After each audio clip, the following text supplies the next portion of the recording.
was back for another video for you guys. I was coming from work. Brought it to shower and get out. So I got a crazy ass video for you guys. Hopefully you like the other video from earlier. I had uploaded at work. They got really good Wi-Fi. It only takes like 20 seconds to upload. They got really good Wi-Fi. Yeah, fast Wi-Fi. I was trying to upload it here, but I was running late off, so I had to jump in the shower and run out. So I had to. So I was like, barely even started uploading. I had to finish it at work before I started. So, but then, cause I was taking money out of the ATM for me, some money out, and while I was uploading that, it got done right when I clocked in for work. So, smash the like button, subscribe. I got another video for you guys. I'm happy to have you guys ever heard of Grudge. Some scary creature I never even saw it on. See, it's creepy, you know. I think it's some ghost girl or something. We'll find out, so. Let's get it. Movie about a curse that is born when someone dies of extreme anger or sorrow. The curse takes the form of a ghost that's capable of killing whoever it comes into contact with. The curse is passed on from person to person and it goes on forever. It's a terrifying concept to think about. It is a good thing that a curse isn't born every time someone dies in extreme anger or sorrow. But what if The Grudge wasn't just a film? What if The Grudge was real? Let's imagine what it would be like, at least for the next few minutes. Hello and welcome back to Life's Biggest Questions. I'm Charlotte Dobre. If this is your first time here, smash the thumbs up, subscribe and notification bell, and ask us a question in the comments below. And if you want to connect with the creative team behind Life's Biggest Questions, the links to our social media accounts are posted down below in the description box. The first time I tried to watch The Grudge, I actually couldn't get through it. I left the theater and watched Team America instead. That's how scared I was. So you can understand how difficult it is for me to imagine what would happen if The Grudge was real. But I'm gonna do it for you, dear subscribers of Life's Biggest Questions. The Grudge is an American supernatural horror film released in 2004 that was actually a remake of a Japanese film called Ju-on the Grudge. And we all know just how much the Japanese love their supernatural horror. Basically, the premise of The Grudge is this. Every time someone dies while being extremely angry or sad, a curse is born. The curse appears as an entity where the person died. The entity is known as an onryo ghost, which is a Japanese term for a vengeful spirit that can cause harm to the living to try to redress the wrongs it experienced while it was alive. According to Japanese urban legend, an onryo driven by vengeance has the power to cause their enemy's death and also cause natural disasters. The people who encounter the curse die, and then the curse is subsequently reborn and passed from victim to victim.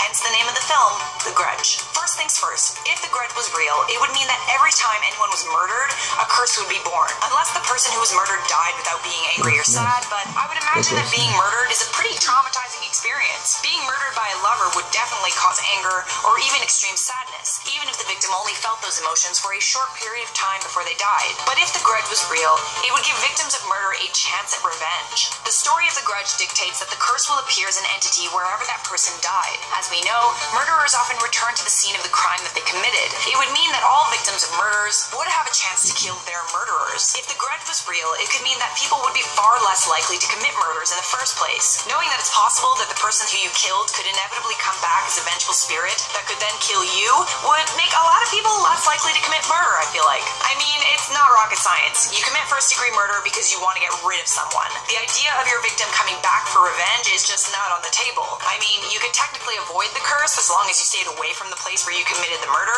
but what if that place was your house? If you committed murder in your house, you would inevitably have to move. Otherwise, you would be killed by the vengeful spirit of the person that you killed. Whoever moved into your house after you would then encounter the curse and likely die. If the police knew about the death curse, it would be pretty difficult to get away with murder. Every person that lived in your house after you would die from the curse. It all started with the murder that was first committed by you. All the police would have to do is figure out who the curse started with, and boom, they knew who the murderer is. We're also going to address the curse being born out of people who die of extreme sorrow. Remember, it's not just someone that dies in anger. The curse can also be born if you have died of extreme sorrow. An example of people who die of extreme sorrow could be prisoners of war. Imagine what would have happened if The Grudge was real in Nazi Germany. The combined sorrow from all the prisoners in Nazi death camps would have essentially wiped out the Nazis. They would have created an army of onryo ghosts. Another example of someone who dies of extreme sorrow is someone that commits suicide, and sadly, a lot of people commit suicide. About 1.4% of all deaths are suicides. Essentially, someone that's suicidal that knew about the curse could use their suicide to get back at people who have wronged them. A suicidal person could send out messages to the people who have wronged them,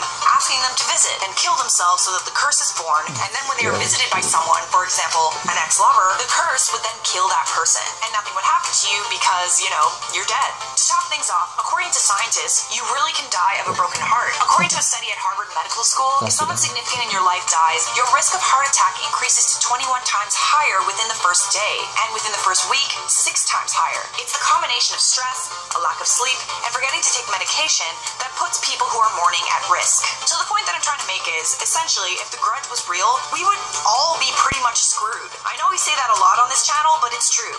Think about it. Every time someone dies of extreme anger or sorrow, a curse is born. And every time someone came into contact with that curse, they would die, likely of extreme anger or sorrow. And it would go on forever and ever until the end of time. There would be nobody left. Well, there you have it. These are just a few examples of what I think. This is probably, I've heard that before. It's probably fake. I never heard that before. Here we go. Answer the question. I never heard that before. I just saw it. I was looking stuff. I found the video and that popped up. So I'll do it. Just smash the like button, subscribe. Get cleaned up. Eat. Go watch some Netflix. I'm off tomorrow. Actually, basically, I'm off today. Since it's almost 1 in the morning, so I'll probably be sleeping all day. But when I get out, there'll be another video for you guys. So, with that being said, I'll see you guys next one.